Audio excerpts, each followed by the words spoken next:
while there's no one right answer for everyone, for many of us, waiting until we're 65 years old to retire is going to be a mistake and one that we're going to regret later in life. I've been a fee-only financial advisor for over 20 years, and I've helped guide hundreds of families into retirement. And in today's video, I'm going to share with you the top 3 reasons that I think many of us are going to regret if we wait till we're 65 to retire. And then importantly, what you can do if you're not quite there yet, but what I'm sharing in this video resonates with you. So let's jump in. So why is it a mistake to wait until you're 65? You know, there's a couple core reasons. And the first one is just the amount of active time that we have left. You know, when you're in your mid-50s to your mid-60s, you have a lot of health and you have a lot of vitality still and vigor in your life. And it's easy to assume that that's going to stay in place for a long time. But you know, that is a limited resource. And unfortunately, it starts to dwindle pretty quickly after you turn 60, 65. Now, there's things we can do to slow that down, but it tends to be something that's a limited resource. We start getting aches and pains, and we start slowing down. We start losing our energy. We become a different person. We start to lose our hunger for some adventures in our life that we might have sought out when we were younger. There are chapters in our life, and you become a different person as you age. And the thought of traveling through multiple countries in Europe, there's a window of opportunity for that. There's a window of opportunity for a lot of the things you might enjoy doing. Let's say that your thing is you're passionate about a not-for-profit in town and you'd like to get involved in the leadership of that not-for-profit. Or maybe, you know, you've always wanted to get involved in coaching high school sports. Again, that's a window of opportunity. That's something that you see people do primarily in their mid-50s to their mid-60s. You don't see a lot of people in their mid-70s doing that. And there's a reason for it. So because these windows are dwindling and the window is so small and short that we're likely, once that chapter has passed for us, we're going to look back and say, why didn't I do that? I had the passion. I had the energy. I wanted to do that. And particularly if you can afford to retire now. Now, if you're crunching the numbers and you're not sure you can afford now, be sure to stay to the end because I'm going to talk about that. Okay, the next one is our health. Just like these windows of opportunity are dwindling, so is our health. Again, it gets to the aches and pains. It gets to your natural energy that you wake up with. And the other thing is, losing our health is on an accelerated path. It's not a straight line. Once we start losing our health, it starts to increase on us.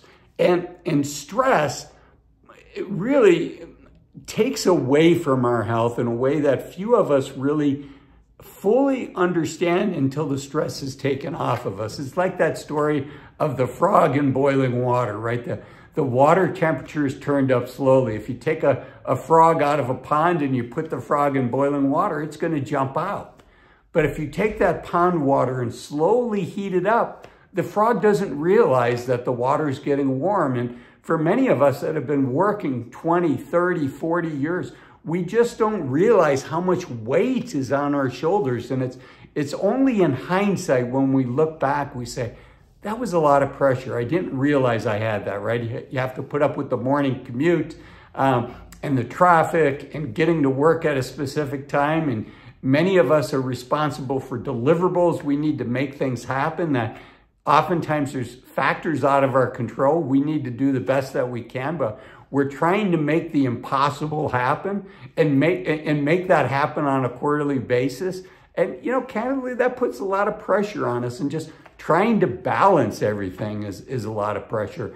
And it's one of the most common things that I hear after somebody retires the first 6 months, the first 12 months is, I didn't realize how much pressure that I was under.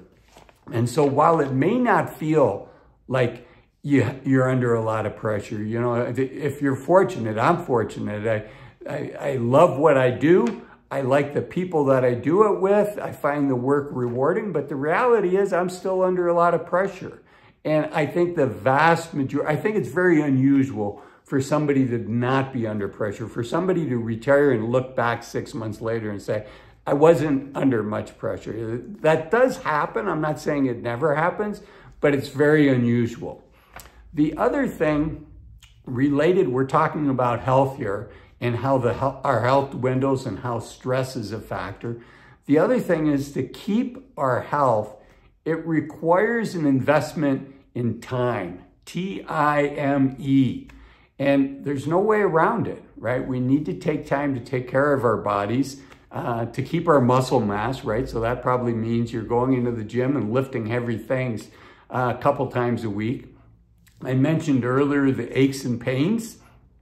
For me, what that means is yoga, doing some yoga to stretch out my body to try to work out those aches and pains in a half hour or an hour a day versus having those aches and pains all day. And then taking care of our heart, you know, getting in some cardio, going to run. So for me, that means most weeks working out 6 or 7 days a week. Now, I only work out for a half hour to an hour, but that takes time. I'm fortunate I'm able to weave it into my life, but that's only one piece of it. It's also grocery shopping for healthy food. It's also taking the time to cook well and taking the time to eat the right way. And then really importantly, sleep.